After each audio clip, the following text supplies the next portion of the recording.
Italian Football Podcast. Hello everybody and welcome back to another episode of Questions from the Italian Football Podcast Patrons, where you, our patrons, decide what the show is about by simply sending in your questions via email, DM on Facebook, Instagram, Twitter, but preferably via DM on Patreon. I'm joined as always by Carlo Garganese. We've got lots of questions sent in. It's actually almost 35 questions. So let's get started with the first one from Vito Campanale, who says, "Hi guys, feels like this is Inter's last chance at winning the Champions League because of the age of the squad, and Inzaghi's tactics are getting figured out a bit more by teams. What do you think? What do you think comes first? AC Milan's Scudetto number 20 or Inter's 21st? And what do you think of Boni for Inter? He doesn't really have a lot of goals and assists this past season. Is he worth the money? Thanks and keep up the great work." It's quite a few questions there. As for Inter's last chance at winning the Champions League, I think this cycle, yes. I think the cycle is over. We got a question on Inzaghi and this whole mess and Fabregas, which we're not just Inter, Serie A's last chance. For a long time. Yeah, unfortunately.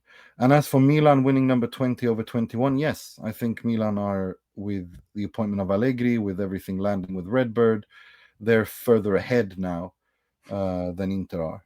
No chance. They're selling all their key players. No chance. But that's not to say that Inter are in a good position, but zero chance Milan. They're selling all their key players. So the question was if they win their number 20 before Inter win their 21. And I think, yes, I think there's a chance that Milan win number 20 before Inter win 21. Not that Milan are going to win it next season, but that I think Milan are further ahead in their project than Inter are, at least given what's happened the last few days. As for Boni, look, I think he's had a great season with Parma, but I'm not sure. I mean, we'll have to wait and see who the Inter coach is to start off with. But I mean, I'm not saying bad, or I'm not saying yay or nay. I'm just saying let's wait. Pretty much. Yeah. Peach writes, "Hi guys, happy Champions League final week. Speaking of which, I've heard a lot of opinions about this, and I want to know what you think." You sent this before the question, before the Champions League final, just to clear up. He says, "If Inter end up losing the final, God forbid, what would you say about Inzaghi's tenure at Inter? Would this season only be a failure, or would his entire 4 years so far be muddled by this zero trophy season? I know he had to deal with a lot over the years, but this is more about him taking the opportunity, and he didn't. First season against Milan, where he should have done better to at least give himself a lead going into the final games of the season. The Champions League final was pretty much on Lukaku against City, so I won't blame him. But the Scudetto loss this year is annoying. All the drop points before. But also not going all out to beat Lazio, where you can snatch it away on the last day, is one of the opportunities I'm talking about. Those gigantic moments seem to him not so gigantic at times, especially in the league. In the Champions League, he's a different beast. Really interested to hear your take on this. Thanks, guys, and I hope this won't need to be discussed again if Inter win the Champions League. Forza Inter." What do you think? On the pitch, very simple. Underachieved significantly in Serie A, winning only 1 from 4 when Inter were the best squad every single season, but overperformed massively in the Champions League, given the financial gap between the Serie A and the rest of the year, which we detailed on Monday's pod. But obviously, if you don't then win that trophy, then obviously you've still got nothing to show for it tangibly. So but yeah, that's it. So on the pitch, simple as that, really. I think it depends on what your magnifying lens is or what lens you're using here. If you look at the entire tenure as a whole, where Inter were, because I mean, the way I see it is the Suning era ended with Inzaghi resigning. The era that was almost 10 years with 7 trophies, 3 European finals. And it makes it historically probably 3rd or 4th in terms of successful eras in Inter's history. I'd probably hold the Moratti family, of course. Angelo and Massimo are 1 and 2. Then you have the Pellegrini era, who sadly passed away. Ernesto Pellegrini, legendary Inter president. And even though he only won 1 Scudetto, he did win in Europe the UEFA Cup a couple of times, which was very important. So I'd say fourth in terms of the most successful and most important. They modernized Inter. They dragged Inter in from the cold. 3 finals in Europe, not winning one is obviously a disappointment. But to reach those finals, given where Inter were before they started bringing Inter back into relevancy, is an achievement in and of its own. Now, if you look at Inzaghi's part in that, if you look at what he took over and you look at what he leaves the club in a much better position than when he found it. He leaves the club with having one Serie A title, which is a underachievement, absolutely is. But the fact that they won number 20 and the fact that they beat Milan and the way that they did it does kind of alleviate a little bit, but still it was an underachievement. But if you look at the Champions League, above all, bringing Inter to 2 finals in the Champions League is a massive overachievement. Given that if you look at the investment that he's done, that he's received, it's 114 million profit these 4 years. He's equaled the number of Champions League finals that Max Allegri did at Juve, whilst Juve were overspending those years. That's not true. Inter, they weren't overspending. They overspent after the Champions League. They spent 98 million euros on Gonzalo Higuain. Yeah, but after those 2 Champions Leagues, that's when they started to overspend. That money for Higuain came from a lot of big sales before, including Pogba for 100 million. But I'm talking about the Higuain money came from Pogba the same summer. I know. They didn't overspend before. They overspent after with the Ronaldo and all that. That was when they overspent. They didn't overspend on those 2 Champions Leagues. They outspent Inter for sure. They didn't turn 114 million euro profit when Allegri was the coach of Juve. They turned from the transfer market. They did not do that. It was a miracle. What Juventus did there was not as much of a miracle as Inter did, but was also a miracle based on the finances of Juventus compared to the top teams. Marotta's done exactly the same. Really. Yeah, he's done, but the difference is that at Juve he had more money to spend, much more money to spend, and that's the point. That at Inter there was not that money to spend during the Inzaghi era. When Marotta was at Juve, there was that money to spend. And Inzaghi has equaled what Allegri did in Europe with a team that had much less money spent on it. That is a huge achievement by Inzaghi. And I understand if fans or people who view football only as trophy hoarding on Wikipedia, then that's a failure. Then everything is a failure unless you win trophies.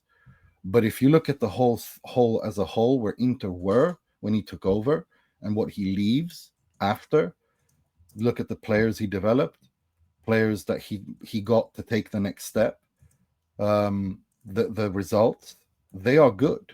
If you also take into consideration the money that was invested, and money is kind of important in football. Otherwise, if it wasn't important, then Real Madrid and PSG wouldn't be where they are. Man City wouldn't be where they are. I think more of the credit for that goes to Marotta than it does for Inzaghi. Inzaghi does a lot of credit does go to Inzaghi as well, of course, but I think it's Marotta that's most responsible for the whole creating a great squad with no money than it is for Inzaghi. Well, Inzaghi made them play together. Yeah, Inzaghi needs to make them play. He needs to improve them and all that kind of stuff. So yes, he does absolutely. But I think Marotta is the number one. I think that's the thing though, and I'm glad you brought that up, because if we look at them, you have to look at them together. I think the Marotta Inzaghi era is successful for Inter overall, based on everything that happened. Again, where was the club when they started working together? Now that he's left, where are they now? They're in a much better position in terms of finances, in terms of credibility in Europe, which is something that nobody thought was possible in this era, given the discrepancy in spending. However, we can't discard that there's two issues here that is a negative on both of them. And I want to start with Marotta. Beppe Marotta has now burnt two world-class coaches. When Antonio Conte, that first season, stood in front of the cameras after the Atalanta game in COVID and yelled ferociously that he was angry, that he hadn't been backed he'd been backed zero by the club, and he was very clear to say this had nothing to do with the transfer window. And he said it had nothing to do with the transfer window. I remember going, what is he talking about? What does he mean? Then they met at Moratti's villa, they patched things up, and the Inter won the Scudetto. Now I look at these 4 years with Inzaghi and the way that he's been treated and not backed by Marotta, not in the transfer window. That's a separate, everyone can see that he hasn't been backed in the transfer window. But the fact that he hasn't backed his coach, like when Inzaghi in January came out and said and criticized the refereeing decisions, and Marotta's reaction was to come out and say, no, we don't want to create any problems or polemica. That's throwing your coach under the bus. And this is something Marotta does. He values his diplomatic relations, his strategic relations, more than his coaches. No other president, no other senior director does that at any club in the Serie A, except for Beppe Marotta. And that is what led to Inzaghi being tired, feeling alone, and not backed. And that's why this ended prematurely the way that it did. As for Inzaghi, you have to be dishonest if you don't admit that the manner in which he leaves, even though he's done lots of positive things for the club, he leaves the club in a cowardly way. And that does tarnish his legacy. He leaves Inter after the worst defeat in Inter's modern history. He leaves Inter after a 5 to 8 weeks where he and Marotta did not handle this exit well at all.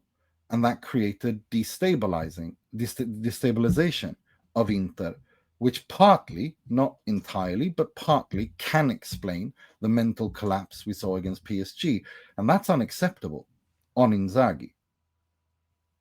And that's where I am with all of this. I think you can't just, things have nuance. There's levels to everything, and there's one side on the one hand, on the other hand. And that's where I'm kind of am with both Inzaghi and Marotta. With Marotta, whoever the new coach is, and we're going to have I think we've got a question on Fabregas. Essentially, what this means now is that the Inter winning cycle is over. This is now a oak tree goes redbird project, where financial sustainability, bringing in young coaches to finish in the top 4, hopefully to do blah, blah, blah. All that stuff is where this is going now. It's obvious. Cesc Fabregas doesn't even have his full coaching badges. If he were to be appointed by Inter, he won't be able to coach them in the FIFA Club World Cup because he doesn't have all the UEFA Pro licenses. In fact, when he needs to get it, Coverciano is when the Club World Cup is being played. So we've gone from the level we were under Suning to a rebuild and a reboot where Inter will have to adapt to the new reality, and they've gone down the route of Redbird. That's just a reality. But whether that is good or bad, one good thing is Inter have Marotta. Marotta's CV, Marotta's experience shows that he knows how to reboot. He knows how to rebuild, just like he did when Conte left and Inzaghi came on board, and they still managed to be competitive and they won trophies. So it's not that black and white. It's on the one hand, it's on the other hand. But so that's where we are with this. Yeah. Michael Dimino says, Ciao ragazzi, I couldn't figure out how the DMs on Patreon work, so I've come here on Twitter. You're not the only one, Michael. A lot of people struggle with that. I got a couple of questions for the pod. Is qualifying for the Europa League a blessing in disguise for Roma? The Champions League is stacked and the teams that qualify for the Europa League are far from traditional giants. I think Roma are second favourites to Aston Villa. What about you guys? 2, what the hell is wrong with Zaniolo? If what Roma accused him of is true, what should his punishment be? Thanks as always. Keep up the great work. I agree with this take on Europa League, actually. I think that's a good thing for Roma in the sense that they could do something. And Gasperini has already won the Europa League. If he's formally confirmed. I haven't seen that. Have you seen that? Possibly. I mean, yeah, I think that are they ready for the Champions League? Are they strong enough for the Champions League? I don't know, but then there's the Champions League money as well, isn't there? So you could argue it both ways, couldn't you?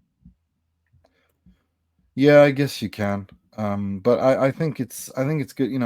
I think it's good because we know how Gasperini plays, and Gasperini's football does pay off in Europe, and he has won the tournament. So I actually think that it's a good thing for Roma from that aspect. As for Zaniolo, we covered it on Monday. I really don't know what to say. Yeah, nothing else to add on Zaniolo. I mean, I really don't know what to say. Yeah, nothing else to add. Yeah, career done at the top. It looks like. Yeah, well. Gman says, I got a question out of curiosity. How really bad was the ultra scene in Italy in 80s, 90s, and early 2000s in terms of violence, like Gabriele Sandri, etc.? When I got into football growing up, I caught the tail end of it being a Roma fan. I remember when the city of Rome went completely 1984 mode on the Curva Sud as well as the Curva Nord. I just wanted to hear your thoughts on it, as I think it was a very interesting subject. Well, just to be clear, Gabriele Sandri was killed by a policeman. He wasn't killed by any ultras. I was going to say, yeah. Yeah, he has nothing to do with that. He was killed by a bullet from a policeman, and he was not involved in any ultras clashes, and that's why all the ultras, all the players. I mean, even Totti was laying a wreath by his photo at the Curva Nord. I mean, this was a scandal. This was a police scandal. Just so we're clear on that. As for the ultra scene, I mean, yeah, I remember burning mopeds at the San Siro being thrown after an altercation between Inter and Atalanta ultras. We've had Roma ultras die, or a Roma fan die between Milan and Roma. I mean, it's not that bad, but it's still not good. Yeah, it's more their control and the mafia links and the merchandise and how they basically hold the club sausages. That's probably more severe nowadays than the violence, but also the violence from yesteryear also played a part in, I guess, the attendances going down, as well. So it has been a problem for Italian football, no doubt about it. Yeah, it is. It's quite exhausting, to be honest. Jack Hacken says, Hi, Neiman Carlo. Got another question for the pod. First off, a small reprimand for Carlo on the way he pronounces Sam Beukema. He says it like a West African name. I sent an audio to Nima via the X social media app and a proper pronunciation that he can transmit to Carlo for the future. Now the question, how will Antonio Conte be remembered in Naples? He's won the 4th league title, of course, but it's not very clear to me that Conte, who is at heart a condottiere, in my opinion, will be remembered in such a city that is very fond of their heroes like Maradona. It's an interesting one, isn't it? It's a bit of a compromise, that Conte style of play with Maradona and Napoli's. I think we have to let's see what happens next season. Let's see how the story ends. I mean, I guess we know how the story ends, but let's see how he does next season, and then we can probably fully answer that question. But I think at the end of the day, a few years after he leaves, I think he's still going to have a lot of love. I think that if you win the Scudetto for Napoli, then I'm sorry, but you're gonna you're still going to be remembered as a legend, aren't you? Of course, especially with the impact that he had. Do you know what I mean? Like, it's not so much like the managers in the 80s that Napoli have. That, to be honest, sometimes I have to think and to try and remember who they are, because it wasn't them that was important. It was Maradona. Do you know what I mean? So Maradona was basically the coach on the pitch. So this was Conte's Scudetto, really. Yeah, agreed 100%. Vansh B says, "Hi guys, listening to Final Game Week review, and I had a thought. It's a bizarre connection between Canada and Italian football with a couple of Canadian owners. Also, something I learned about Oaktree, which is a Canadian, which as a Canadian Inter fan is so amazing to me. I also learned that Ancelotti is a massive Vancouver Whitecaps fan. Tejan Buchanan to Inter was so wild to me, especially since he basically lived down the street from me. And now the Jonathan David rumors has me excited. I wanted to ask if there's a genuine historical connection between Canada and Italian football, or whether it's purely coincidental or something random and unexplained. Also, what's your thoughts on Canada in general? I know Nima loves ice hockey. Nima, what do you think about the potentials of Inter Primavera players Topalovic, Aidu, Alexio, Kokki, Berenbruch, or anyone else you find interesting, and whether they fit at the club ready for loan, etc. Also, about Carboni, he's coming off an ACL and doesn't fit Inzaghi's system much at all, but clearly he's got so much potential. Where do you see him going if he can recover properly? Are there any loaned out players other than Stankovic Esposito that you're very excited about and think Inter can use a profit from? As a Canadian, when I got into football and Italian football as a whole, it was so random to me, and I'd just like to hear your thoughts. Well, of course, there's a huge Italian contingency in Canada, on the East Coast especially, isn't there? That's what the Saputo family, for example, who own Bologna, are. I mean, so that's the connection, really, isn't it? The Canadian, the Italian connection. So, as for Canada in general, no, I have friends in Canada, and so yeah, I quite enjoy. I have family in Canada, yeah, but other than that, yeah, I'm not aware of any links with direct links with football. No. Yeah, and there are a lot of fan clubs, but that's normal in any country, isn't there? Like communities and like like in the United States as well, isn't it? Yeah. So I mean, you have a lot of first and second, third generation people with the roots in Italy, on the East Coast of the United States and Canada. So especially in the Toronto area. So yeah. Woodbridge is a little Italy in Toronto that is one of those areas that is, if I'm still not mistaken, it's one of the few places that has this like little Italy vibe to it still. Right. So as for Carboni, I think if Fabregas is appointed, he's gonna probably try to rehabilitate him and get him back as much as possible. He doesn't fit Inzaghi's system at all, but I think he works more with Fabregas. But we'll have to wait and see. As for the loaned out players, Filip Stankovic, Salvatore, Francesco Pio Esposito, these are players who I think are the most interesting ones, to be honest. Next question, David says, love the interview with Lorenzo Luca. It's great to see a young Italian having a good season in Serie A. I wanted to ask you how you feel if he's ready for the step up and move clubs in the summer. Maybe not a big three club, but maybe a Roma, Fiorentina, or Bologna. Team competing in Europa Conference League, or do you feel he needs another season at Udinese to establish himself? Thanks for all your in-depth coverage this season, and looking forward to all your content throughout the summer. Thank you. Well, thank you very much, David. Appreciate that. I don't know. I think I don't know. What do you think? I don't know. Lorenzo Luca. Yeah, I mean, I think certainly not a starter to start with, and then we see how he does. But I think that he's got enough unique qualities that maybe, as a bench player, as an impact player, he could have a role. But it all depends on how he develops. It really is. It depends. It just depends on how he develops. And that's the same with any young player. Well, he's not that young, actually. Yeah, I was going to say 25, but he's not an established, and he's not a finalized player. He's still growing. Well, can he grow anymore at 6'7"? But yeah, but you know what I mean. So it's a tough one. It's a tough one because it does have some unique qualities, and when you're that big and you do have a good technical touch, he. And this might sound like an insight. He does remind me a little bit of an Italian Peter Crouch. That's what he reminds me of. He's because Crouch had a good touch for such a big guy, but he was also awkward and gangly in the way that and he also wasn't as good in the air as maybe he should have been. But he had such height that he was still a threat in the air all the time. So yeah, I think Luca's a bit of an Italian Peter Crouch. Yeah, at the moment. I think I get what you're saying. I think he's more technical than you are. I think he's a little bit more technical than he is more technical than Crouch. Yeah, but I see your point. 100%. It's I think it's got Yeah. more attitude than Peter Crouch, though. Peter Crouch was once asked, "What would you be if you didn't become a footballer? What would you have become?" He goes, "A virgin," which is brilliant. I loved it. That was Peter Crouch's most famous quote.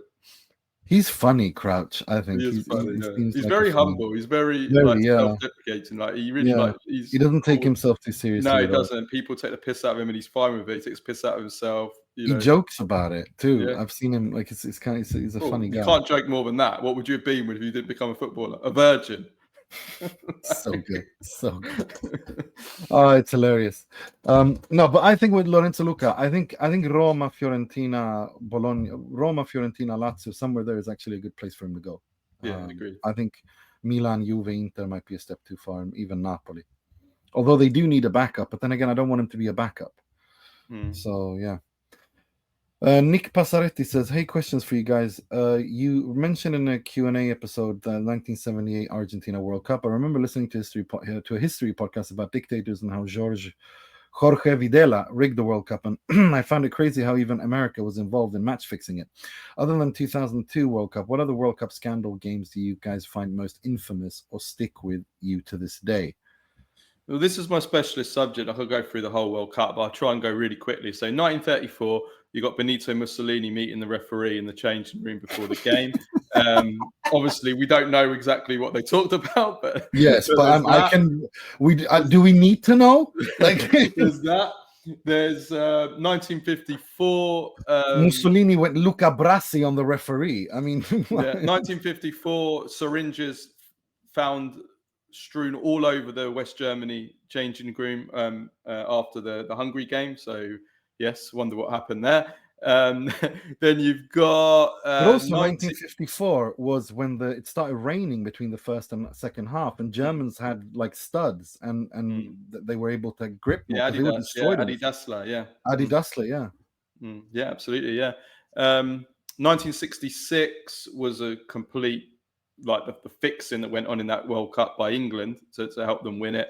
Numerous examples, including one of my favorite football stories ever. So in the 1966, basically before every single round in the World Cup, they would do a draw to decide who the referees would be, right?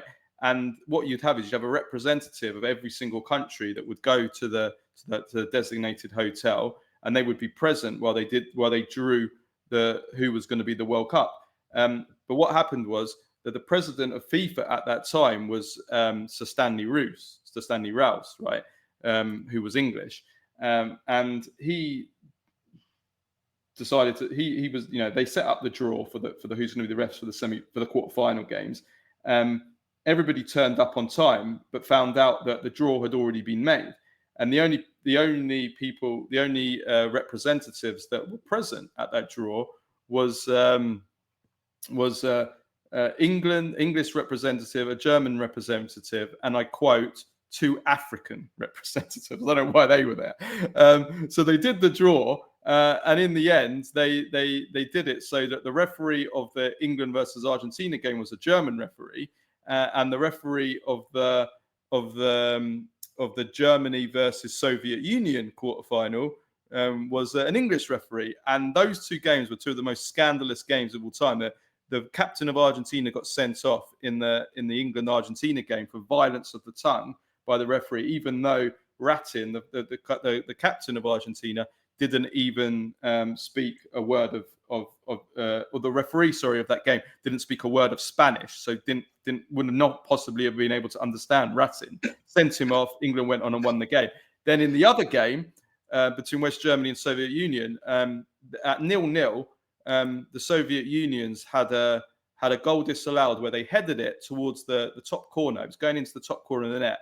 And Karl-Heinz Schnellinger, the defender for Germany, who actually spent most of his career at AC Milan, he's an AC Milan legend, literally did a Superman impression where he plucked the ball out like this, if I can get you on camera, plucked it out of the top corner with 2 hands, referee's right there in front of him, the referee waved play on. So it should have been a red card and a penalty. Waved play on, and then went on to send off 2 Soviet Union players. And then West Germany ended up winning the game easily.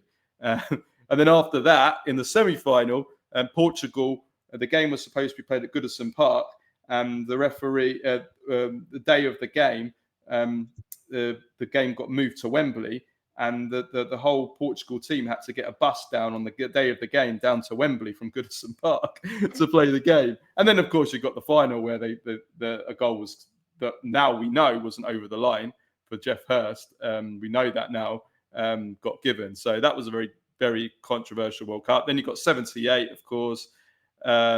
You've got 2002. There's a lot, even 1990, like as much as Argentina didn't deserve to be in the final. I mean, that was never a penalty for the final. It was a clear dive. 2002, of course. Lots of examples. Yeah, there's been quite a few. That's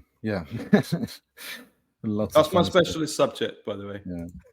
Just want to say, I could sit here for an hour and go through every single controversy in World Cup history. Did you mention Spain and the allegedness of what happened there? Oh, what we're talking about, Fuentes? Well, yeah. To be honest, this is spoken about enough now that the doping scandal of Spanish sport, which is on record, by the way, and they destroyed the blood bags after the 2010, shortly after 2010. Everybody knows. Let's just say that without naming names, naming players, but everybody knows that golden generation of not just the Spanish national team, but the certain clubs that were dominating football at that time as well. Indeed. Matty Stillmill asks, people often call the NFL and NHL two salary-capped US sports leagues copycat leagues. If a team wins the title, the other teams will adopt the same tactics, style of play, roster makeup, and it's led to different eras in these sports, specifically the dead puck era, speed era, quarterback-centric era. Two questions when thinking about Serie A through this lens. One, is there anything from this season's Napoli that you envision teams trying to copy next season? And was this more so just a virtuoso performance from the greatest league manager in Italian history, thus making it difficult? Two, would you consider Serie A to be a copycat league at all? I imagine it's tough given the disparity in wage bills, prevalence of certain coaching style and or formation used at a club. Interested for your take on this, and thanks as always for your fantastic content. Well, thank you, Matty. I mean, calcio verticale is how Conte plays, and a lot of coaches have incorporated aspects of that into their football, like Inzaghi, for example. He has a very clear aspect of vertical football, and that kind of, or at least in his first two seasons at Inter, was much more, we're able to play that kind of calcio verticale that Conte played very similarly. And I don't, and I think Serie A, I think unfortunately Serie A is becoming a copycat league.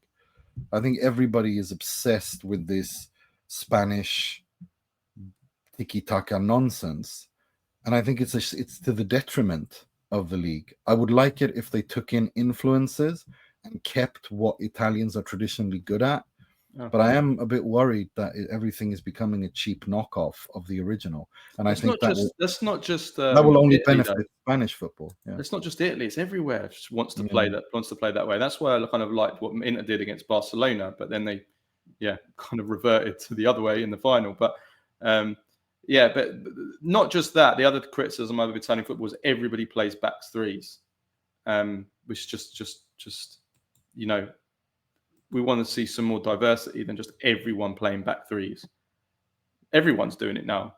We saw towards the end of the season, Milan, Inter, Juventus, Roma, Atalanta, Fiorentina went to a back three again. It was only Napoli, weirdly, Antonio Conte. Could you believe Antonio Conte is the one not playing a back three? Well, he kind of did, but he was much more. He started off doing it, but then and he did it mid-season as well due to injuries to accommodate Raspadori as well, and also in games. I mean, that's why I think he won. He was very flexible, and as part of the reason. That's what we want. We want flexibility. We want change. We don't want just teams playing back threes because it becomes a bit boring. Also, if everyone's playing the same system, it's boring. We want to see clashes of styles and absolutely, 100%. Next question, Alex. Is Milan the perfect place for Calafiori to get his career back on track? I really like the way he defended in Euro 2024. I think he's got a lot to offer with his ball playing abilities and how he likes to run up the pitch. It's something Milan have been missing since Kjær got injured and left. I guess with Allegri, there isn't much room for defenders to do this, but I think it could really help Milan to build from the back and assert some dominance in the middle of the park next year. I think Calafiori would, a fit Calafiori would walk into most defenses, to be honest, in the Serie A. From Milan to walk Napoli. into every single defense. Like, the only question mark is Inter, really. But now that Acerbi decided to get, and well, he probably is going to leave anyway. I think he would walk in there if they can get him and the Pastoni to play together, which I still have a few question marks over whether those two can play together. But I think otherwise, every team. Agreed. Kunal Soni says, an observation, since Max Allegri turned bald in 2019, in 6 years, all he's won is one Coppa Italia. He was already balding, let's be honest. He was hardly like... What will Milan do this season? He was hardly Samson. This season also ends trophyless. I love this question. The connection between the baldness and the trophylessness is absolutely fantastic. So he's basically Samson. Is that what we're saying? He's lost. He has no more hair, so he's lost all his power. Basically. That is a fantastic question. Absolutely brilliant, Kunal. You're the badger of the week for me for that. Next question. Marco Guerriero says, hi guys, thank you for the pod. I'm wondering, since Juve missed out on Conte, why are they insisting on not choosing Tudor? I mean, he did salvage 4th place and the players really like him. Why keep insisting on candidates like Gasperini, Pioli, Silva? What the actual LF? Help me make sense of this. And also, Damien Comolli is a big data guy. Which guy would fit into this mindset? I guess Tudor would not. Well, we kind of discussed this on Monday, didn't we? Yeah, we did, Yeah. So I don't want to go over it again, but all I would say is that I would probably, by this stage, looking at the options out there and the timing and Club World Cup coming up, I'd probably stick with Tudor now, to be honest with you. It's not ideal, but I think it's probably the best for now, and then maybe just go big for Conte next summer. Yeah, agreed. I agreed. And we'll see if they go after Conte. I think I have to be honest and say that Inzaghi, you think? Inzaghi. I think it's Simone Inzaghi. When there's more options, basically, is the point. Simone Inzaghi goes to Saudi Arabia and essentially resets everything for a year or two. And all the negative stuff that will be remembered by him, which I listed, only winning one Scudetto, the Champions League final humiliation, all of that are positive things to bring him to Juve, because if there's anything that's true in Calcio, it's that what's good for Inter is bad for Juve, what's good for Juve is bad for Inter. So the negative things of Inzaghi is actually one of the reasons why he will be accepted at Juve. I think tactically he is unbelievable. I still think he is the best Italian coach around after Ancelotti. I don't think it's even remotely a discussion. And I think he, in 1 or 2 years, he can redeem himself at Juve and start a winning cycle there, or maybe, and then after that, he'll probably want to go to the Premier League or something like that. But yeah, it's I think it's a shoo-in almost. Next question, Conradicus says, hi guys, I'm sending this on the eve of the Champions League game. Allegri has confirmed Milan returned, which I'm excited about. Nima stirring Carlo up with that, and Allegri quotes. I find it interesting that Allegri are going to get Big Sarri back. Could Baroni be going to Inter, the foreshadowing of Marotta coming home to Rooms, Pensi? No, Baroni is going to Torino, it seems. Pedula reported that it seems he's going there. And Inter are between Fabregas and Cesc Fabregas essentially, who and Kivu and Patrick Vieira. But the problem with Fabregas is that, like I said, he doesn't even have his full coaching badges, and Como don't seem to want to let him go. And if Inter don't go after him, they have either Patrick Vieira or Christian Kivu to take over. And I don't know if I'd rather have Baroni or who I would like in that situation, but you can't tell me that that's a winning project. I'll tell you that much. No.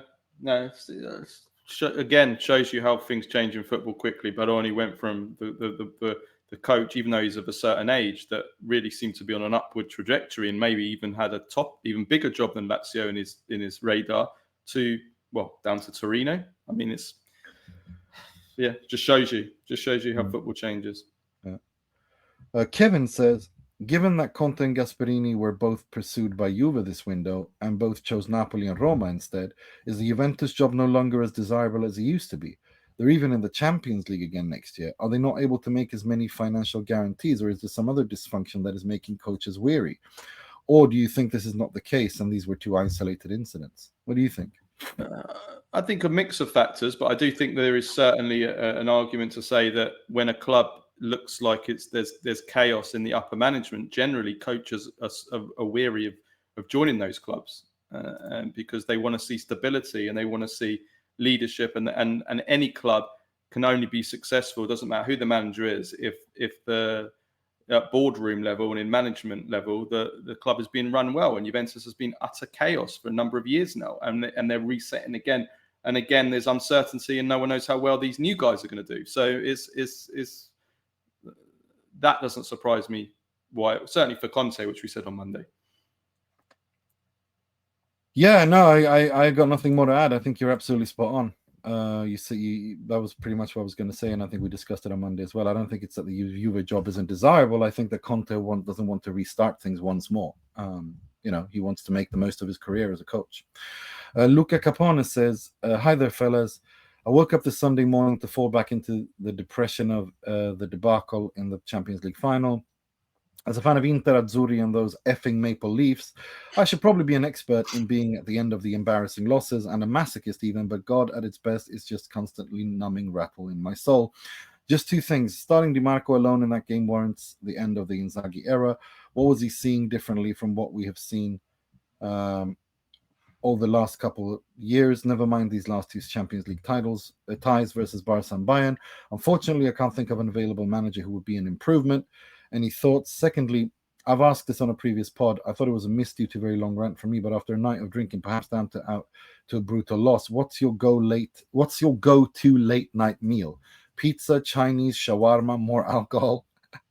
Last night there wasn't enough Campari in the world. In any case, onwards and upwards. Keep up the great work on the pod, and fingers crossed for a positive summer for the Azzurri and a new dawn for the Nerazzurri. Just to cut that in, sorry, Nima. Just to butt in, we've just had some breaking quotes from Como's president, Mirwan Suarso, who says, we have a long-term project and Cesc Fabregas is a crucial part of it. He won't leave the club. So, I mean, Thank God. Look, I don't want to say that doesn't mean 100% he's not going to leave, but we'd say that's pretty strong. Thank you, God. Thank you, God. Thank you. Someone watching, please please capture that and use that as a GIF, please. Sometime on Nima, please. That's thank gold. You, football God. Let me just be honest. Let me just be honest. Let me just clarify two things here. Vincenzo Italiano, Thiago Motta, Cesc Fabregas, Roberto De Zerbi are incredibly young, talented coaches.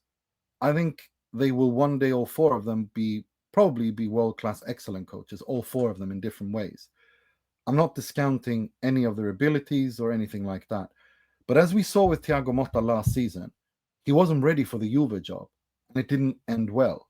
And that's why I'm so happy Italiano stays at Bologna, why I'm so happy De Zerbi is at Marseille. I want them to continue developing. I want them to have good careers. And I hope Thiago Motta lands on his feet. There's talk of Atalanta. It makes me really happy to see if he can go there and do something there. I think that's more a club that is a natural next step. And the same with Cesc Fabregas. I don't think he's ready now for Inter. And it doesn't mean that I think he's a bad coach. I just think he needs more time before he walks into he can start by getting all his coaching badges. That would be a good start. And then he can go somewhere between Como and Inter or Napoli or Milan or Napoli or Juve, and then he can go to one of these big clubs. So I'm not knocking Fabregas at all. As for who I think should take over Inter, where Inter are right now, Inter needs someone who can give the club and the squad some character, some belief, some confidence. I think Sergio Conceição, Jose Mourinho, even I would be open. Roberto Mancini, someone who understands Inter, someone who understands the club. Roberto Mancini, did you say? Yeah, even Mancini, I would take. So you would take him back now because you said yes. I You would, said yeah, on Monday, no. third time. Well, we Look at the alternatives. Yeah. Yeah, I mean, if the alternative is Patrick Vieira and Christian Kivu, I mean, you know. So please, part of me really wants it to be Patrick Vieira because it will just be your Lord Kelly moment. It will, and I just want give me some. Just give that to me. Just so I just want to. Oh god, that would be hilarious. I've just, you know, our friend, and he'll love that I'm mentioning him because last time I mentioned him, I mentioned his dodgy heart, and he goes, "Oh, you never mentioned me on the pod. You only mentioned my dodgy heart." So you know Andrea, you know him, my friend, yeah, the one whose wedding it was, and he was so happy that you sent him a happy, So anyway, he's a big Inter fan, massive Inter fan, and I've been winding him up. Like I sent him a message yesterday saying, I've just been speaking to people that I know within the football, and it's Patrick Vieira's going to get the job. And I did it to wind him up, and he went ballistic. He fell for it. And he was like, if Patrick Vieira gets the job, I'm not watching a single game of Inter next season. So if Vieira actually gets it now after that, oh, good. But yeah, it is like, if these are the possibilities, Vieira or Kivu, I like Kivu. Yeah, I think he did a great job. But I mean, these guys they're not proven to get the job. Like, you can't give these guys the job. And if they do, what does that tell you for Inter's ambitions? And again, what does that tell you about Serie A?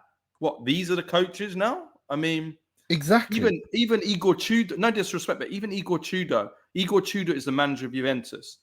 If Patrick Vieira or Kivu is the manager of Inter, you know what? These are the managers of two of our three big clubs.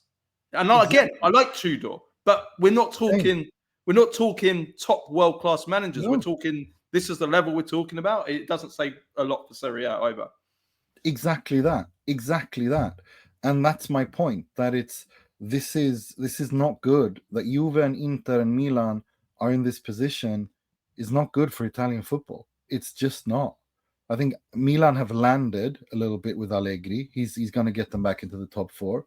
But overall, this is not a good place. The shit show at Milan for the last 2 years has not been good. Juve as well. Like, it's not good for Italian football. And it's, that's all I can say. I really don't know what else to say. It's sad. And it kind of speaks to what you were saying, that, you know, rivalry in Italy is one thing, but where the league is, they need all Italian football clubs to succeed at European level. The Serie A needs a strong Milan, Inter, Juve, Lazio, Roma, Napoli, Fiorentina. They do need it, and they don't have it, and that's not good. That's not good for the league. It's that simple. You know, it's really that simple. Agreed. Next question. But again, I just want to be clear. I would take Mourinho. I would take Conceição. I would even take Mancini at this point. I hope it's Conceição. I really hope it's Conceição. He has something to prove. He's one of the most successful coaches ever at Porto, which is a big club with big demands.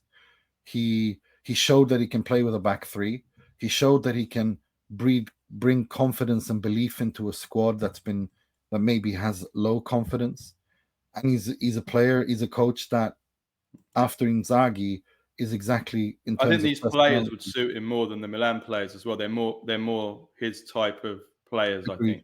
I think. 100%. Next question, Jonas says, question for the pod. Gasp is seemingly inches away from becoming Roma's next coach, while also making my worst fear come true. Putting my perpetual Roman heartache aside, Gasp has always been, on the surface at least, appeared to be an absolute main architect and prime driving force behind the great success that Atalanta has achieved in recent years. So with him leaving, and obviously considering the coach they get to replace him, how do you see the club faring in the immediate future, will they be able to maintain their position in the upper echelons of Calcio? Will they drift back into mid-table mediocrity? Also, what are the chances that Gasp has a few vials of Bangsbo juice tucked away to give the preseason at Trigoria a little boost? I'm not touching that. No. But as for Atalanta, it's an interesting one, isn't it? I mean, where do they go from here? I like the Thiago Motta or Palladino appointment. I got to say, if they pick one of those, I think it's a good thing. Yeah. Probably Motta, I think it would be good for him also because it's not too much of a step down, is it? And he has a chance to succeed. Palladino, I said on Monday, I don't know. I'm not really that sold on him. I didn't like him at Fiorentina. I didn't feel like I saw an identity. I didn't see an identity of his team. But it would be a good move for him, no doubt about that. Absolutely, and I think it's good for him. He needs to land on his feet, but I do think that, I mean, it's a very important summer for Atalanta because Gasperini was so important for them. But it's going to be very interesting to see. I mean, I would probably go with Palladino if you want to kind of break away, but someone who plays with a 3 decent, in terms of pressing. But Thiago Motta also needs a job, and he's more of a back 4 kind of a guy. I don't know. It's going to be interesting. But I really hope. I mean, again, Atalanta are in the Champions League, and if they can't get their shit together, it'll be a wasted Champions League spot for Italy, and Italy can't afford that. If we want to say we all support our different teams, but at the end of the day, we want our clubs to succeed in Europe. I keep hammering this point because to me, I don't understand how some people don't understand that. I really don't. No. Well, I've been saying it for I don't know 20 years. I've been saying it, but people still don't seem to understand, and then they wonder why the league is fallen because that's the mentality of the people in charge. Yeah, people in charge. Yeah. Giuseppe Di Benedetto says, Ciao, Niman Carlo. I got some few questions for the next Q&A. Number one, the coaching carousel has already had some surprises. Why do you think of Allegri to Milan and Conte? What do you think of Allegri going to Milan and Conte staying at Napoli? Also, who in the world is going to be Juve's manager? I think we kind of discussed this, didn't we? Yeah, we covered that on Monday. So I'll revert you to Monday's show. We're not trying to not answer the question. It's just that we've got 35 questions and I've got I've got to go soon. so just please listen to Monday's pod. Thank you. And also he says that Champions League final was disgusting. Who had a worse Champions League final coaching performance? Inzaghi versus PSG or Allegri versus Real Madrid? And 3, what are your thoughts on FIFA moving to dynamic pricing for tickets to the Club World Cup and World Cup 26? It's sort of working to consumer advantage with Club World Cup since people aren't caring and the prices were ridiculously expensive to start, but next year's World Cup might be massively expensive and completely price out normal people and families. A big tournaments like the World Cup about to become inaccessible to middle and lower classes. Thank you again for answering my question, and here's hoping we have a wonderful summer. Grazie. Well, I wish you a great summer as well, Giuseppe. Thank you so much for that. As for the prices, it absolutely has become a rich man's sport. I mean, football, in terms of going to games, it's inexcusable, especially. I mean, at all levels. I mean, who can afford to go to these games now? No. Can't. No. And I think dynamic pricing is pathetic. So basically, we're relegating, people with lower incomes and middle incomes to watching games that no one else wants to watch. Yeah, simple as that. The only people that can afford to go to games now are middle class, upper class, and people over a certain age. Youngsters can't afford to go anymore, and families also, unless you're again, very wealthy, you can't afford to take a whole family to the football. So it's yeah. Well, yeah, 100%. That's why English stadiums are just pathetic now in terms of atmosphere. Like there is no atmosphere at English stadiums because they're too expensive. Yeah, they are absolutely. As for who had a bigger coaching performance, Inzaghi versus PSG, Allegri versus Real Madrid. I mean, Inzaghi was the 90 minutes performance, whereas Allegri was 45 minutes. Yeah, exactly. Maths, like the maths. One lost 4-1, one lost 5-0. I mean, what do you want me to do? Joe Antonio says, a question for the pod. Hi guys, I've always appreciated your justified criticism of how Italy's football is run. from TV rights to stadiums to club ownership. That said, I do think Serie A is in a better place than it was in the immediate post-COVID years. Match day attendance is the highest in over 30 years. The league's YouTube channel is among the best in sports, and its partnership with CBS in the US has been a strong step forward. Besides stadiums and TV rights, what would each of you do if you were Serie A president to raise the league's global profile? Personally, I would leverage Italy's world-class tourism by offering curated travel experience packages that include a match day ticket. For example, skiing in Piemonte, food tours in Parma, or beach nightlife packages in Lecce during August, September. Thanks and keep up the great work. Yeah, that's a really good idea to do it like in terms of tourism as well. Mm-hmm. Yeah, for sure. And then you've got like things that should be obvious to a 5-year-old, like for example, make it actually possible for people outside of Italy to purchase tickets to football games. That would help, wouldn't it? The fact that games are not announced until a couple of weeks before, and then they change the times, on the week of games.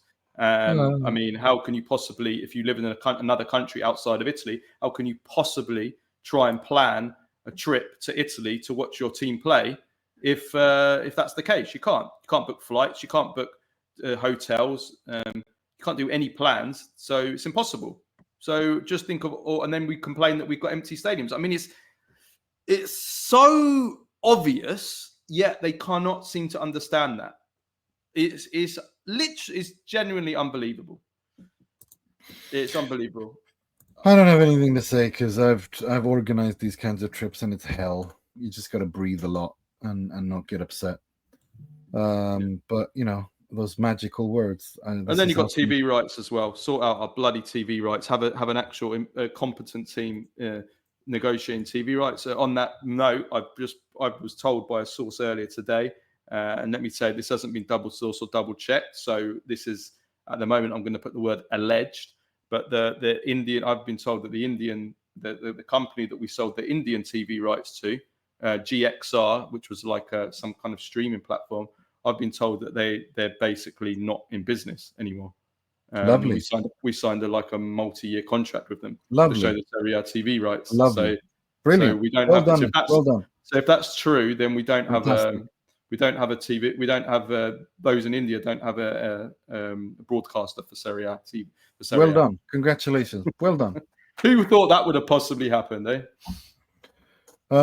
Majin Tenshi says, "Hi guys, congrats for the amazing season coverage. Keep up the good work. Thank you very much, Majin. The question may become outdated, but I think Gasperini is a good tactical fit for Roma after Ranieri. His man management is what concerns me, but if Nono picked him, I'm 100% behind this choice.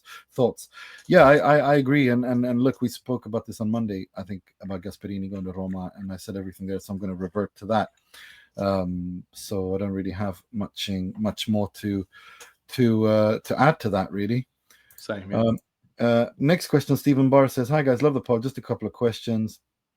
With both Gasperini and Palladino moving on, where do you see the best landing spots for Retegui and Keane next season, especially with an eye towards the 26 World Cup? Is there a specific coach or club you think that could really unlock their potential? Personally, I can't help but think Keane under Conte would be a game changer. His physicality and directness seem tailor-made for Conte's system. And 2, is it time for Serie A to finally confront the reality that it's no longer among Europe's elite leagues? The lack of a Champions League title in over 15 years speaks volumes, and even Inter reaching 2 finals in 3 years felt more like an overachievement than a return to dominance. Whatever do you mean? Is Calcio not back? The stats don't lie. Italy's last 4 Champions League finalists have just scored 2 goals while conceding 13. Serie A seems stuck in its... Yeah, I mean, that says everything. Not fully committed to youth development, yet trying to keep pace with the Premier League by signing aging stars on the back of their careers. The rumored De Bruyne to Napoli deal sums it up. Short-term ambition over long-term strategy. Correct me if I'm wrong, but I honestly can't remember the last time a top Italian talent emerged from the youth ranks at Napoli or Lazio. Feels like the only meaningful player development is coming from smaller provincial academies. Should the league start taking a page out of League An's playbook, develop and trust the young domestic talent, create a sustainable model, and in turn strengthen the national team? Because right now, club football is increasingly becoming a race won by financial muscle, and the Serie A risks being left behind unless it reinvents itself. But in true Italian fashion, clinging to the past might just keep them from having a future. Everything you just said, I agree with. I have nothing. Yeah, I agree as well. There's nothing else to add. I would do literally all of everything you said, Stephen. Just repost, retweet, echo, everything. Yeah. It's good to know people understand what our it issues actually, are. Yeah, exactly. Nam Kwak says, "Hi, Apart from those in charge, that is. Yeah. Nam Kwak says, I got a question for the pod on the back of a historic Champions League final for the wrong reasons for my beloved Inter. Judging from what I saw in the final, would Inter put up a better fight if they still had Brozovic as a regista instead of Çalhanoğlu? Inzaghi wanted to play a quick transition game against Lucho's PSG with the usual well-coordinated movements and choreographed passing from the back to front, but it just did not work as all the players were rusty, careless, and they mispassed all their passes.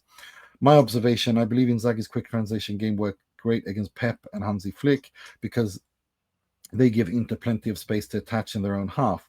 Lucho also deploys high-pressing tactics, but it's all about the balance, and his team does not naively go all out to allow the opposition team's acres of space to work their magic. Inter just could not cope with PSG's incessant high aggressive pressing with Hakan as a regista. To me, Çalhanoğlu is fabulous with ball progression and quick transition, but he's not the right man to beat the high press, with no space behind the defense for him to do his usual long diagonal passes to the wing-backs. For the reasons above, I thought that if we still have Brozovic, we would fare better against PSG. And the Croatian is so calm, composed, and extremely underrated against high-pressing teams. I remember his game against Klopp's Liverpool at Anfield, which showcased just how good he was against similar ultra-high-pressing teams. Please let me know your thoughts, and sorry for the long question. Take care and keep up the outstanding work. I thought that's an outstanding tactical analysis right there. Yeah, I agree. But providing it's the Marcelo Brozovic of 3 years ago, not the Marcelo Brozovic now, who's obviously past his best. So he did kind of allude to that. I'd also say the same for Çalhanoğlu. The Çalhanoğlu of 2 years ago was outstanding as well. So I think it's just we're also seeing a Çalhanoğlu who I think he's past his best, isn't he? Yeah. So I think there's also that. If this was Çalhanoğlu a year ago or 2 years ago, I think we'd have seen a different midfield battle. Wouldn't have been so one-sided. Absolutely, 100%. But I think the Brozovic point stands. I think more because he's much more press resistant and calm. Don't you think though, Nima? Just quickly, is this the weak of the 4 Inzaghi years? Do you think this is the weakest Inter team? I think it is. No, I think the team that went to the Champions League final was weaker. Really? Yeah. What the second season? You mean? Yeah. Really? That team did not. I mean, again, Dzeko. Yeah, but the rest of the team were at their peak. Whereas this team, I think Lukaku. It was the midfield was better with Brozovic in it, even though he was at the back end of his thing. But Darmian, Acerbi with Skriniar. No, I think that is the weakest team he had.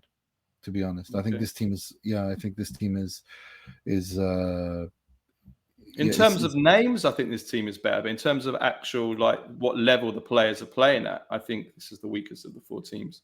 I honestly, I still, even with that parameter, I think it's honestly, I think this is better than that. The second year, his second year, I really did not like that team at all. When Dybala, Bremer exploded and Lukaku came back, and it was a dreadful team.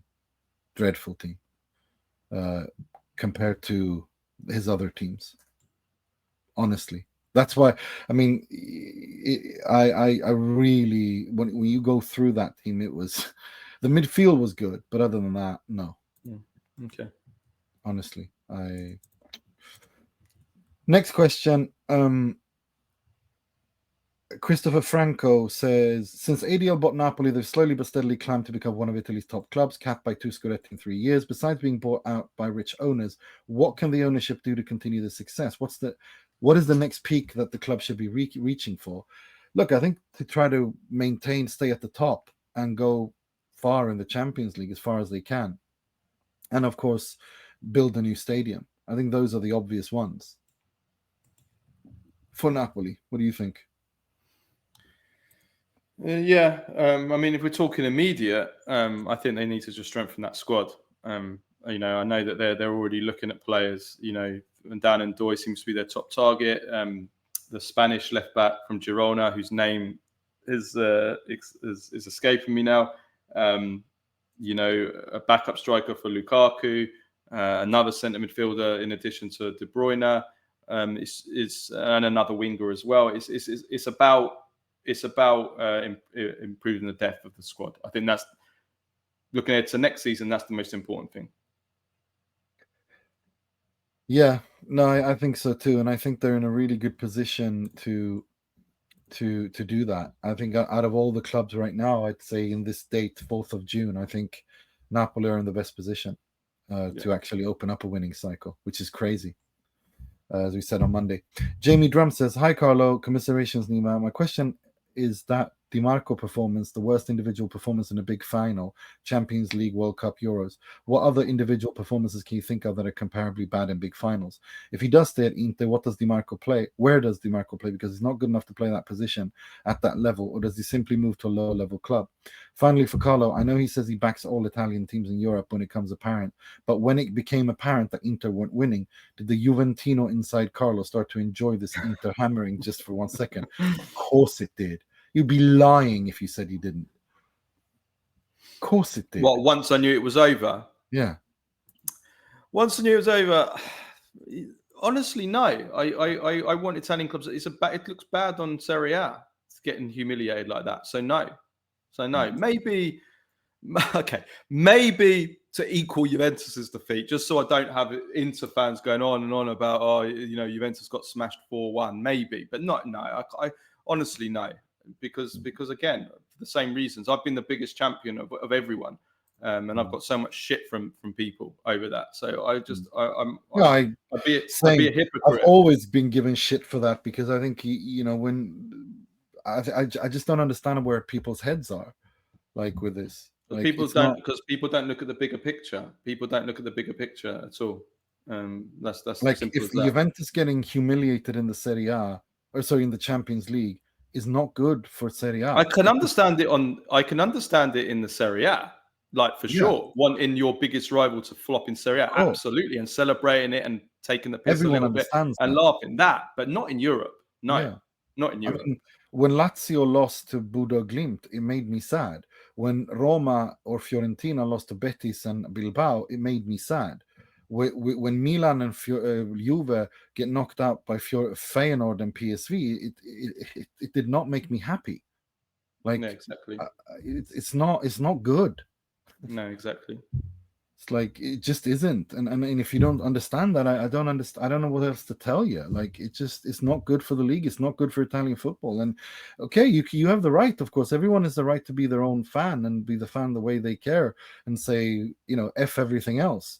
I only care about my club. But then you don't get to bitch when Bournemouth outspend Milan. It's one or the other. Like, if you can't understand that these things are connected, I really don't know what to say, man. Like, just, And as for DiMarco, no, as I said on Monday, I'd keep him, but in a rotation role. But first of all, Inter need to sort out their coaching situation before we talk. And the worst ever, I think he's not. It was one of the worst, but it wasn't as bad as the worst ever, which is Loris Karius for Liverpool against Real Madrid. You'll never beat that.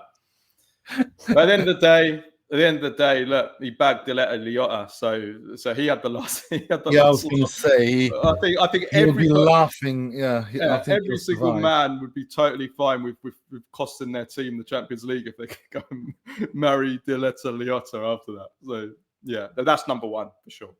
That was horrific. Yes, absolutely. Next question. Akbar Palavan says, now that Inzaghi's failed to win anything significant beyond a single Scudetto, are we witnessing the Italian Arsene Wenger right before our eyes? The comparison would be Wenger during the Highbury years. No big signings, both lost in 2 European finals, a bit of smugness, Inzaghi with his 3 fingers, Wenger with going a season unbeaten in all competitions. Both find success mostly in the domestic cups and lesser competitions, only with 1 league title to his name. Are we seeing a specialist in failure in the making? That's the dumbest shit I've heard. That's the dumbest shit I've ever heard. I knew that was a tricky ever. No, because it's absolute nonsense. Wenger deliberately, despite having money, decided to, they had their stadium. They decided as a club to go down that route. Inzaghi had no control over the spending at Inter. Like, what? I think he means more on the pitch, but yeah. No, but he's talking about no big signings, losing 2 European finals, blah blah blah. It's like there's no correlation. The only correlation is the European losing in European finals and not winning as much as they maybe should have done. But then I think Wenger did win He did. I mean, he was up against the Man United, like, powerhouse, and so I wouldn't agree with that side of things, because Man United were, on paper or in terms of financially and everything, should have been a better team than Arsenal, but Arsenal still managed to win three league titles until Wenger went full Wenger and took things too far, and then he lost it. Yeah, absolutely. On a lighter note, I didn't know what kazumatsu was, so I googled it, and now I want to try it. Do you have any other unusual food or drink that you like to try? From my part of the world, I would recommend civet coffee. It's a fine coffee, but the process they make it is just, well, it's interesting. I think I know what that is. Is that the coffee bean that they feed to pigs? And the pig, there's an enzyme in the pig's stomach, or is it I don't know if it's a pig or if it's some other animal, but they feed the coffee beans to the animal, and then the enzymes in the coffee in the animal's stomach changes the coffee bean, so when they crap it out, they basically wash it and then grind it and turn it. It's actually one of the most expensive coffees in the world. Is that the one you mean? I think so. I've heard of that. I've tried that coffee. It is lovely. It's one of the best coffee bean, like if it is that. So I guess that's pretty unusual. What is the most unusual food you've ever had or drink that you've tried? God. Unusual. I don't want to insult any countries, but I mean, I don't know about unusual, but the worst food, the country for the worst food, Spain ever. Spain. Oh, really? Please say Spain. Germany, No, without a doubt. Germany's okay. German food is terrible. I'm sorry. I'm sorry if there's any Germans. It is just awful. Like what is it? It's just that it's terrible. And even like, when I went to Berlin, even like I think it's underrated, to be honest. Even the bratwurst, I wasn't impressed by, to be honest. No, I think German food is underrated. Honestly, I think it's underrated. Like a lot of it's a lot of pork and potato and different kind of like sauces and cold sauces. I quite like it. For me, Spanish food is the most meaningless food that exists. They don't know how to cook rice. Like paella? Paella's amazing. Love paella. I'm Iranian. Paella's incredible. I'm from Iran. We know how to cook rice, and we know what to do with saffron. They destroy it. It's like giving pasta to Norwegians and expecting them to do something good with it. It's just. I love paella, but I love seafood as well. I love seafood too, but I just think Spanish food just triggers me, man. Bland, unfinished. No, not a fan. Not a fan. They have good some hams, patanera is really nice. But no, their food overall. They're not like Italian hams, though, are they? But they are. Yeah, some of their cold meats are nice as well. Yeah. Yeah, but overall, I just can't. Like every time I'm in Spain, I'm depressed when it comes to the food part. I just end up going to Italian restaurants. Like it's just depressing to be in Spain for food, to be honest. Kevin, next question comes from Yousef. He says, question for the pod. I was observing into the season how they lack the energy and intensity towards the latter stage of the season, where they can barely complete 90 minutes. As Nima said, maybe Inzaghi did all wrong in pre-season preparation and aging squad. This leads me straight to my question. Club World Cup starts 2 weeks after the Champions League final ends on July 13, assuming Inter go all the way, or if not, then the group stage, which is a guaranteed games to play, ends at the beginning of July. When will the players get their much-needed rest and have time to prepare for the upcoming season? Or are we going to witness another season where Inter collapse from the minute 70 and onwards? I just revert to what you said about Barella on Monday. Yeah. Burnout. Yeah, it's ridiculous. Inter are already absolutely exhausted, and as are other players and other clubs, and it's going to be even worse now. It's an absolute joke. And if I was Inter, I would just and Juventus, Inter and Juventus, I would just stick out the youngsters throughout the whole Club World Cup. That's what I would do. Same. I'd send the Primavera. They'll probably withhold money from them, so he won't do that. But yeah, exactly. No, I got nothing more. All I'll say to everyone is in the 2026 World Cup is going to be the worst World Cup we've ever seen in terms of quality, because everybody's going to be exhausted. People are going to moan, and then it's going to be because we've had too many games, including the Club World Cup. Yeah. Because what do you expect when you have no rest? And we're going to play 2 seasons in a row with no rest, or more since COVID. No rest, not a single proper summer's rest. No, agreed, 100%. I mean, we've gone through this so many times on the pod. I got nothing more to add. I don't want to just keep repeating myself. Exactly. This is an interesting question. Kevin says, "What is each of yours Gasperini era Atalanta starting 11?" So like our all-time Gasperini Atalanta era starting 11. I like this. So let's start with he plays a 3-4-2-1. So Carnesecchi in goal is the best I they've agree had. with that. I agree the with back that. 3 has to be Romero. Agreed. Cuti Romero. Gianluca Mancini. Gianluca Mancini. For the balance, I'd probably say Kolasinac, just for the balance, because I think he brought good balance to them on the left. Yeah, that's fair.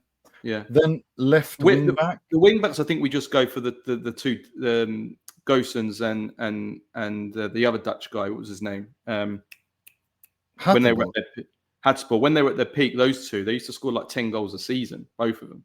Like I would just go was unbelievable. Gosens was unbelievable. I would just go for them because as a duo, they worked so well as a duo. Yeah. It was just like a machine. And then you have to have De Roon. Surely we have to have De Roon.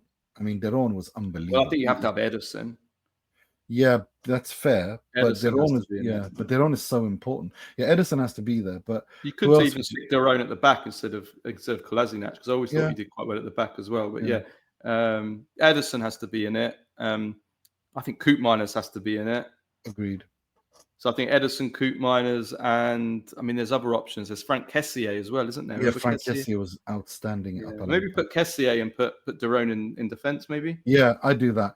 Kessié and and Ederson, and then what's his name? De Roon in defense instead of Kolasinac. And then you've got and then the front 3, the 2 behind Papu the 1. Gomez. No. Papu Gomez has to be there, man. Yeah. Come on.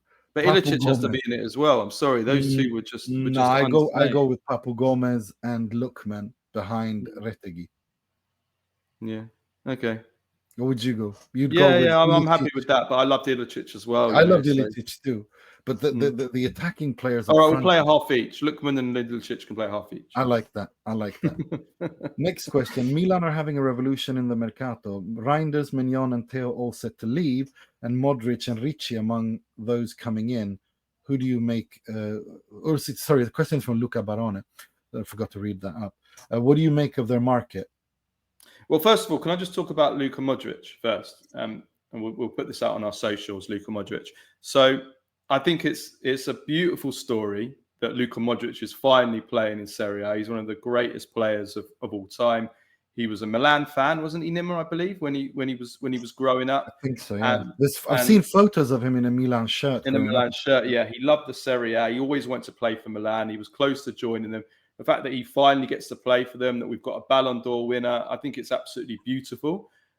And he's still featuring heavily for Real Madrid last season. But on the other side of the coin, the fact that Milan are replacing Tijani Reinders with a 39-year-old, Luka Modric, going to turn 40 this year. It's, again, like we were saying before, the fact that Milan are going to sell this summer Reinders, Theo Hernandez, probably Mike Maignan, and who are the players they're bringing in? Luka Modric, Vanja Milinkovic-Savic. It's, again, what we were saying before. This is where Italian football's at. This is where Milan's at. It's not good, is it? But just on Modric itself, I think it's amazing for Serie A, in the sense of having a legend playing. I think that it's from a romantic point of view, I think it's a beautiful story. I think you're right. I think you're absolutely right. It is. But I just think when it comes to Milan, if you're going to have Allegri, who's a counter-attacking coach, who plays with a deep line, I understand why you cash in on Mike Maignan and bring in Vanja Milinkovic-Savic. I do, especially when you're not in Europe and you need to make finances meet and like make your balance the books as well. Because think about it, between Mignon, Tijani Reinders, and Theo Hernandez, that's 130, 140 million euros. You can build a new team with that. You really can. And so I don't want to shit on Milan too much, to be honest. I think it's unfair. I think we have to be fair. Well, we have to see how they spend the money. So far, it's. I think Vanja Milinkovic-Savic is very underrated. In a Allegri back line, I think he will do excellently. And Ricci, smart signing, great signing. They need him. If they sign him, of course, I hope they do for their sake. With next to Modric. And then, well, who do they get instead of Theo? Well, if they buy Cambiaso from Juve, that's a great sign. Yeah, if. Also depends how much they get from Mike Maignan. And I want to say one other thing also. Nima, make a note of this also the time. So I want this to go up on the socials as well.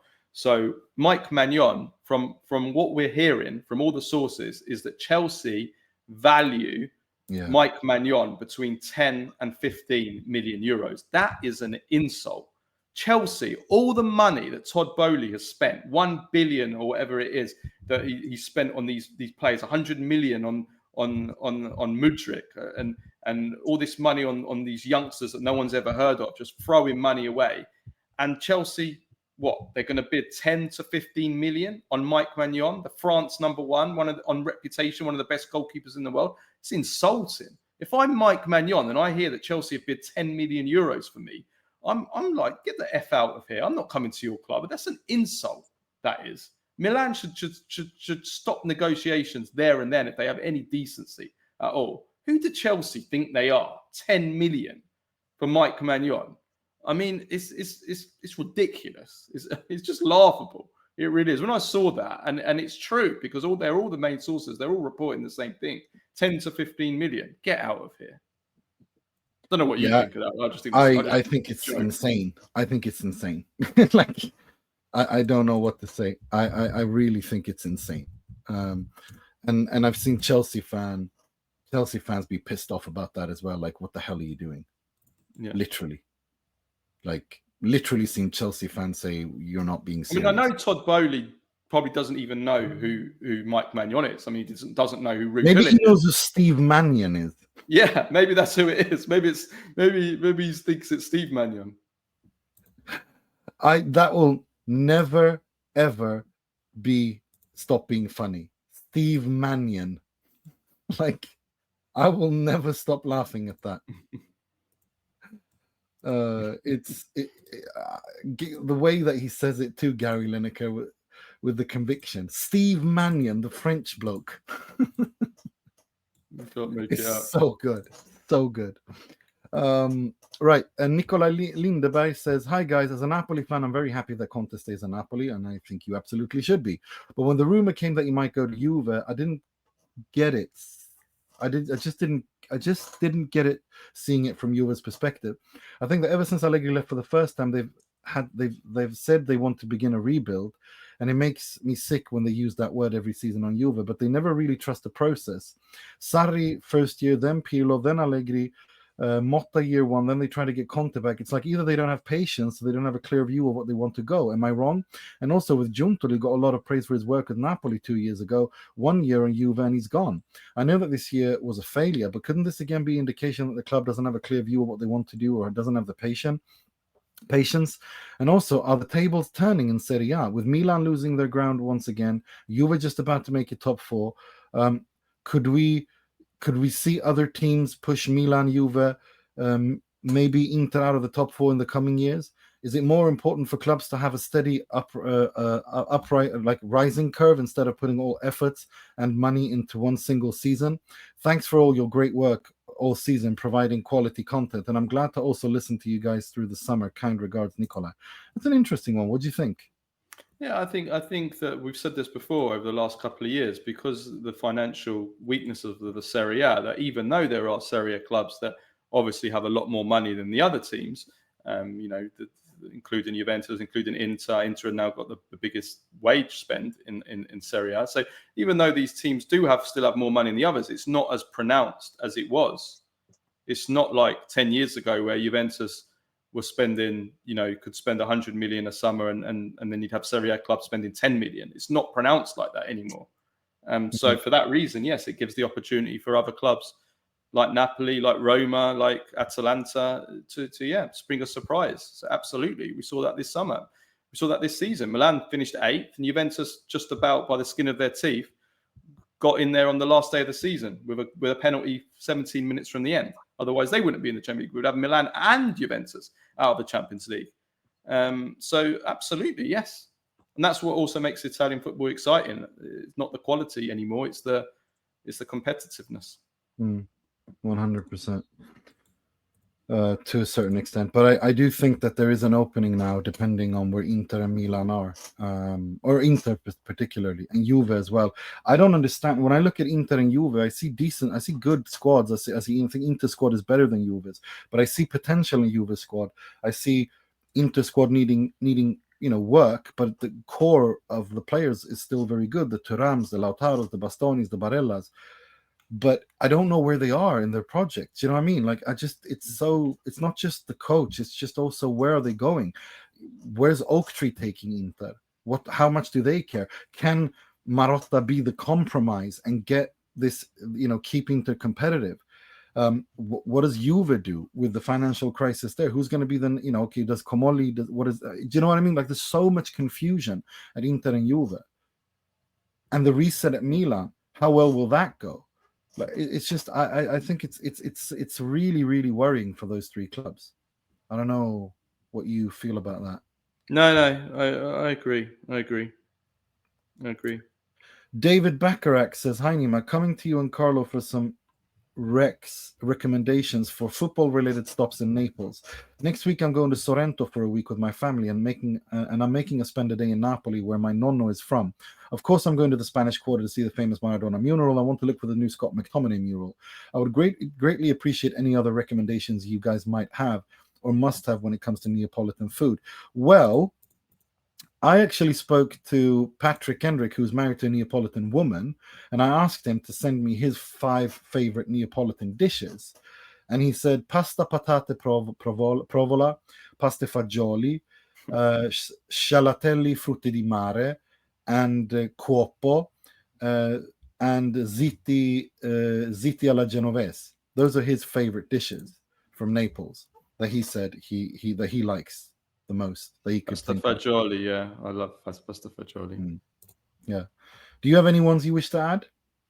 No, I think you've covered most of them there, haven't you? Yeah. I mean, stops, like football stops. I mean, yeah, the Spanish Quarter, of course. Trying to think.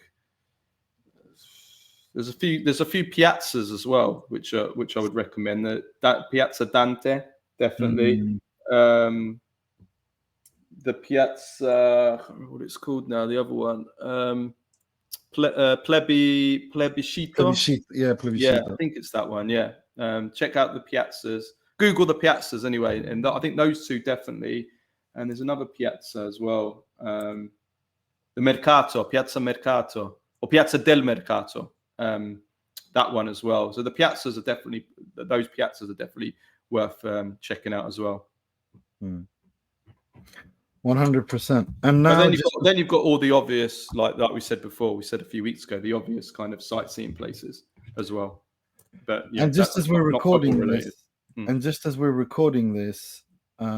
breaking news: Cesc Fabregas officially says, "I believe a lot in the Como project. I'm not going anywhere." I always thought that was going to be the case. Me too. When he comes out, thank you, God. Cesc Fabregas, the greatest Inter hero. Thank you, God. Thank you, God. Stay at Como for at least one more season. Just refer back to what I said. Aaron Mason says, "Hi, gentlemen. Question for the pod. How exactly does filling a backroom staff work? Is it something like Stellini employed by Conte himself or Napoli? When coming to an agreement to hire a manager, is her supporting the staff also part of those negotiations, or are those handled separately? And is it normally the case that staff members typically follow the head coach? And if so, both, why is this the case? And are there any prominent staff, say goalkeeping coach, for instance, who are more tied to a club than a manager? This area I always feel is a bit of a mystery to us fans and outsiders. Any insight you could shed would be much appreciated. As always, thank you for all the content that makes my commutes, workouts, and cooking projects fly by. Yeah, look, it depends. When Mourinho took over at Inter, he demanded to keep Baresi there, who's an Inter legend, and he was there before. But of course, Stellini is Conte's right-hand man. Farris is Inzaghi's right-hand man. So I think it depends. Usually, coaches want their own backroom staff. Yeah. That's pretty much the short answer. Yeah. They'll have a sit down before they take over, and they'll negotiate that as part of the terms of appointing the new manager. It comes down there. But then you'll have certain positions at the club where also the club will be like non-negotiable, like this person has to stay because they're part of, the club, so it's a negotiation that takes place. Agree. Roman D'Alessandro says, "Hi guys, thank you for another year of top quality content and coverage. A couple of questions. Zappacosta, following you touched on Zappacosta, given that he was back in the Nazionale after 7 years. I'm very pleased about that. Carlo will know he's a beloved figure in Avellino, having spent 3 years there with us. Not just his play on the pitch, but also as an exceptional person. I thought you'd expand on him in a little and add to what you guys touched on. For me, he's to be one of the most unsung heroes of the past couple of seasons in Serie A. I think his importance in the Atalanta squad goes severely under the radar. He's been the only real consistent defensive positive in the team. Going forward, I think a lot of Lookman's brilliance was aided in the hard work Zappacosta has put in marshalling the left wing and freeing up space. He's got one of those magical careers spending 5 years between the fourth tier and Serie B, 2 full seasons missed due to an ACLs, multiple muscular injuries, and his first spell at the club. And then he's at Bergamo respectively, and Roma and Bergamo respectively. But despite going through all this, made it to the Premier League and the top of the Serie A, proving to be a key figure in 2 Europa League triumphs. Having him around guys like Scamacca and Scalvini is probably very important to their recovery, and also showing that players like Chiesa can still have a career if they put in the hard work, humble themselves, and learn to grow with the cards you're dealt with. Not to mention Ruggeri and Bellanova have a veteran alongside them to help in their growth. Sorry for the rant, but I thought he deserved some praise. Would love to know what you guys think. I agree with that. I agree. We said we did a segment last week or the week before on the I think it was like the most underrated players in Serie A and the best free agents available in Serie A. I think we both said Zappacosta. We both said Zappacosta. Yeah. Yeah, he is. I agree. I think he's good, and he's still in good shape. He's still quick, still really fast. He's always enterprising up and down. He works hard. His delivery's improved as well. That was a weakness earlier in his season. I think he's been one of the most underrated players in Italian football over the last decade. Didn't quite work out for him at Chelsea, but but he's other than that, he's been. I think he's had a great career. Yeah, agreed. I agree. I think and also off the pitch, he's a wonderful, wonderful person. Very positive, very good guy. I like him a lot. Danny Cole says, "Hi, Di Carlo. As a Juve fan, my allegiance extends to all Italian teams while residing in England. I was deeply disappointed by Inter's recent performance and the outcome last Saturday. This has led me to contemplate the potential benefits of implementing a homegrown player rule similar to that of English Premier League. Furthermore, I recognize the financial constraints faced by Italian clubs, yet it raises questions as to why we're not exploring the fitness methodologies employed by teams across Europe. It appears that our clubs struggle to cope with the demands of modern football, particularly in terms of intensity. It's essentially for us to enhance both our technical skills and fitness levels. These improvements should be feasible within our financial capabilities. What then is preventing us from making these advancements? Best regards, Danny Fava." I agree 100%. I was speaking about this with my friends earlier today. All the number of injuries, pullouts in the latest Italy squad. Even if some of them are probably pullouts because of Luciano Spalletti. And, Francesco Pio Esposito has just pulled out of the Italy squad for the Euro under 21s as well. All the injury problems, that some of our clubs have been having. Juventus for a long time, the Italy national team before the Euros is like, and then that as well, the whole kind of just conditioning of our players. Like we saw it with Inter in the final as well.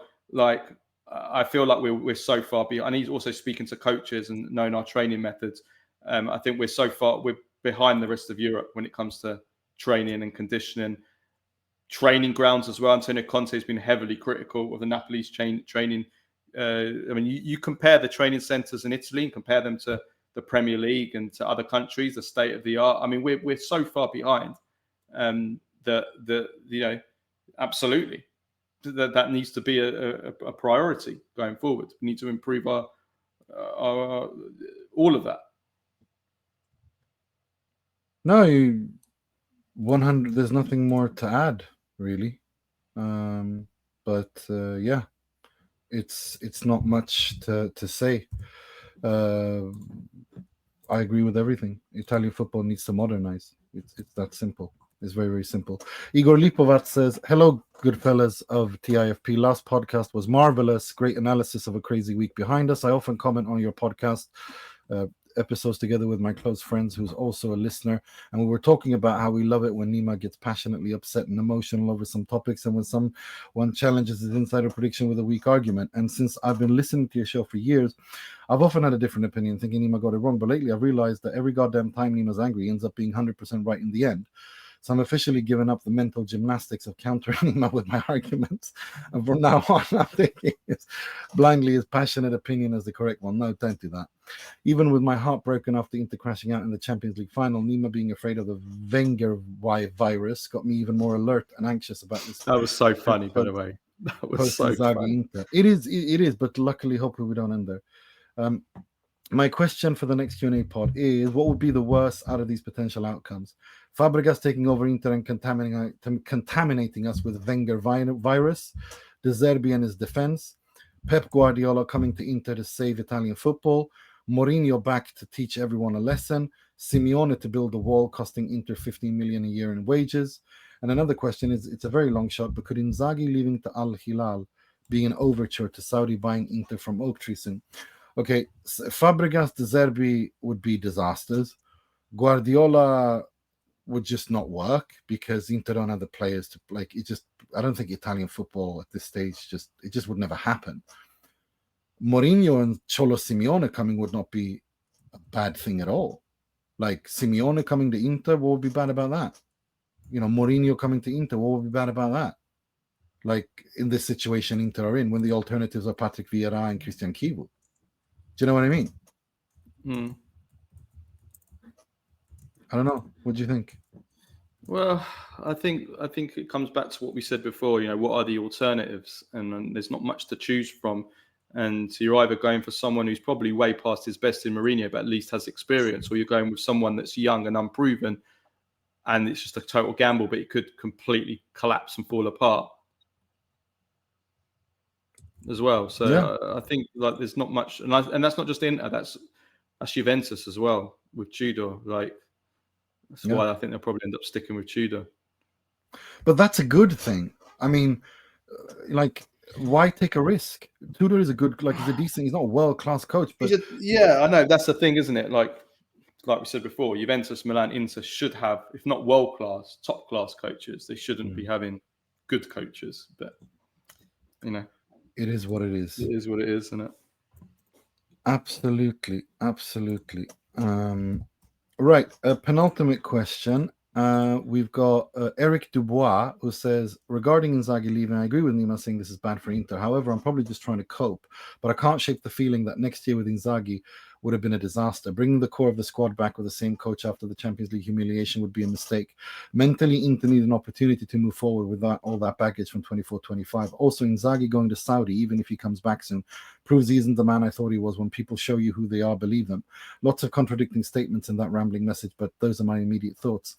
Sorry, one more thing. Although Fabregas isn't my first choice, I think a 4-2-3-1 allows for much more flexibility, maybe not on the pitch, but from a squad building perspective, which is a huge need regardless of who the manager is.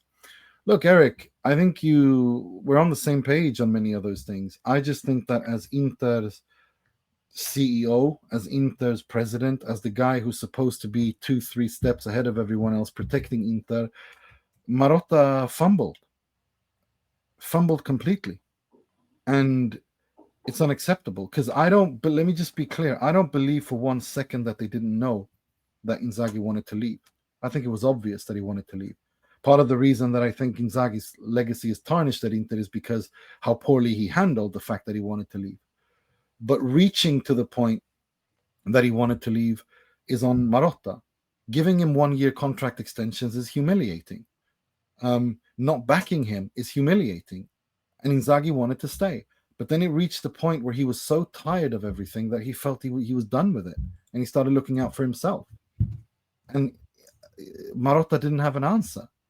So, it's not good. It's exactly like when Conte left the club, Inter were lucky landing into Inzaghi. The alternatives were Mihajlovic, Yeah. So, and that's why you have to move fast. I stressed it. Yeah. You have to move fast and you have to plan months in advance, because if you leave it too late, you're left with nothing.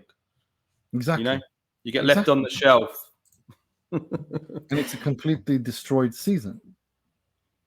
And it's As for all of that, I agree, Eric. But Inter, I just want to say, there's been a lot of negativity around Inter and Milan and Juve. Look, I understand that, and I do get why fans are pissed, especially Inter and Milan and Juve fans who are used to something else.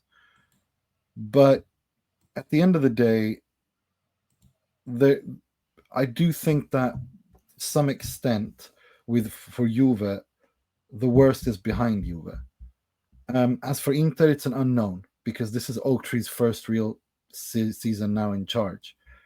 Milan, they've had Redbird, they've made their mistakes, but they're trying to address that. It seems that they've learned from it, appointing Allegri, having balance between young and old. That gives me hope for Milan. So I would, as for Inter fans, it's probably the winning cycle is over. I don't want to lie to you, and I think you should accept that. Yeah. I have to run now anyway. I've got a work meeting to go to. So just one last question, which is really short. Jesse S says, who did more drunken damage at Roma between Zaniolo and Scamacca's dad? And also, is the bonsai tree worth 2 Primavera players? Is this from Jerry Mancini? No, it should be. But no, it's Jesse. He's a Milan fan. He's very, very funny. He's my friend. He's very, very funny. Always makes me laugh. Bonsai tree. Yeah, I think it has to be Scamacca's dad. I mean, he caused a lot. He caused quite substantial damage, didn't he? I think.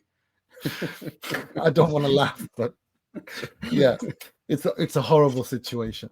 Right, that's all the questions we had sent in this week. Please do remember to send in your questions via Instagram, Twitter, Facebook, but preferably via DM on Patreon.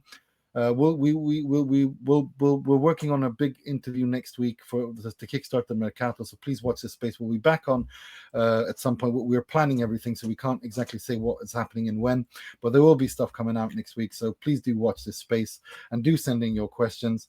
And until next time, take care of yourselves and each other. Ciao, ciao.